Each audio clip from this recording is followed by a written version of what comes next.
নদীর পানি বাড়া শুরু হয়ে গেছে আবারও। গতকালকে আসছিলাম, গতকালকে পানি এই যে এখানে কম ছিল, এই যে জোরটা দেখতেছেন, এই জোরের এখানে পানি উঠছিল না। আজকে পানি কিন্তু উঠে গেছে। এই যে আর একদিন যদি একটু পানি বাড়ে তাইলে এই দিক দিয়ে একদম ওই পাশে চলে যাব। তো নদীর পানি আজকে বাড়ছে। মুরব্বীরা বলতেছিল যে এবার বন্যা হবে না, তবে যে পরিমাণ পানি বাড়তেছে এখন বন্যা হওয়ার সম্ভাবনা আছে। আসসালামু আলাইকুম সবাইকে, আশা করি সবাই অনেক ভালো আছেন। সকালে একবার আসছিলাম নদীর পানি দেখতে, তো সকালে এসে নদীর পানি দেখে গেছি। আবার এখন আসলাম বিকেলবেলা নদীর পানি দেখার জন্য, যে নদীর পানি আবার বাড়ছে না কমছে। তো আমি তো দেখবই, আপনাদেরকেও জানাবো যে পানি বাড়ছে না কমছে। তো পানি দেখার আগে আমাদের যে সুতা গাছ ছিল, সুতা ক্ষেত, সেই সুতা ক্ষেতটা দেখে আসবো। এখানে যে খড়িগুলো দেখতেছেন, এগুলো পাটের খড়ি, আমাদের আঞ্চলিক ভাষায় বলা হয় খড়ি, অনেকে শোলাও বলে থাকে। তো এইগুলা সোলাইছে, সোলাই এখানে শুকা দিছে, 4-5টা একসাথে করে শুকা দিছে যাতে বাতাসে না পড়ে যায়। তো যে পরিমাণ বৃষ্টি, এই বৃষ্টির কারণে এগুলা শুকাইতে দেরি হইতেছে। আমাদের সুতা গাছটা ওই সামনে সুতা ক্ষেত, তো সুতা ক্ষেতের সুতা আশা করি ভালোই হয়েছে। সকালে আসছিলাম তখনও দেখে গেছি, তো এখন চিন্তা করলাম যে আপনাদেরকেও দেখাই যে সুতা ক্ষেতের সুতাগুলো কেমন হয়েছে। তো এই পাশে বৃষ্টি পড়ে পানি জমছিল, এখানে কাদা হয়ে গেছে।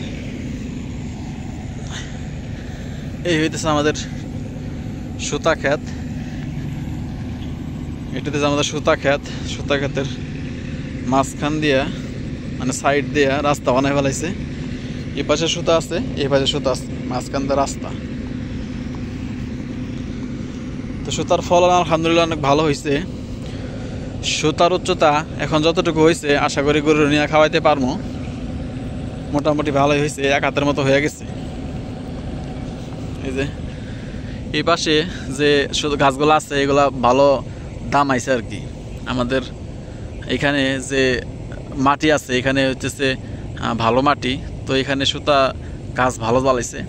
আর ওই পাশে একটু নিচা ছিল, আপনাদেরকে বললাম যে এখানে পানি জমে আসছিল, তো ওইখানে একটু কম জ্বালাইছে। আর এখানে একদম ভালো হয়েছে আলহামদুলিল্লাহ। তো নদীর পাড়ের ক্ষেত সবসময় ডর ভয়ে থাকতে হয় যে কখন পানি বাইরে যায়, কখন বন্যা হয়ে যায়, আর কখন গাছগুলো তলায় যায়। তো নদী ভাঙনের কারণে আমাদের ক্ষেতের কিছু অংশ নদীতে পড়ে গেছে। ভাঙতে ভাঙতে ক্ষেতের অবস্থা একদম শেষ হয়ে গেছে। এই দেখেন, এখান থেকে ভাঙ্গিয়া নদীতে পড়ে গেছে। এরকম আর কত ক্ষেত যে এখানে চলে গেছে তার হিসাব নাই। চলেন আপনাদেরকে এখন নদীর পাড়ে নিয়ে যাই, নদীর পানি বাড়ছে না কমছে ওইটা আপনাদেরকে জানাবো।